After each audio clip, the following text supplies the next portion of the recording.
विसरवाडीत Swift कारचा भीषण अपघात, दारू तस्करीचा संशय, एकाचा मृत्यू, एक गंभीर. नवापूर तालुक्यातील राष्ट्रीय महामार्ग 53 वर विसरवाडी गावाजवळ भरधाव स्विफ्ट कारचा भीषण अपघात होऊन एकाचा मृत्यू तर एक जण गंभीर जखमी झाला. अपघाताचे थरारक दृश्य सीसीटीव्हीत कैद झाले आहे. भारत पेट्रोलियम व इंडियन ऑइल पेट्रोल पंपादरम्यान लाल रंगाची स्विफ्ट कार GJ26 AB 4424 चालकाचा ताबा सुटल्याने 3 ते 4 पलट्या घेत चक्काचूर झाली. या अपघातात गुजरातमधील उकळी सोनगड येथील आकाश आधारभाई पाटील व रोहित राजू वाघ हे दोघे गंभीर जखमी झाले. अपघातानंतर कारमध्ये देशी दारूच्या बाटल्यांचे मोठ्या प्रमाणात खोके आढळून आल्याने दारू तस्करीचा संशय व्यक्त केला जात आहे.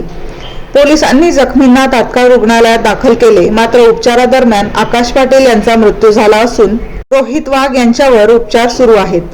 या प्रकरणी विसरवाडी पोलीस पुढील तपास करत आहेत. ब्युरो रिपोर्ट सुमित गिरासे, बेधडक मी मराठी न्यूज, विसरवाडी.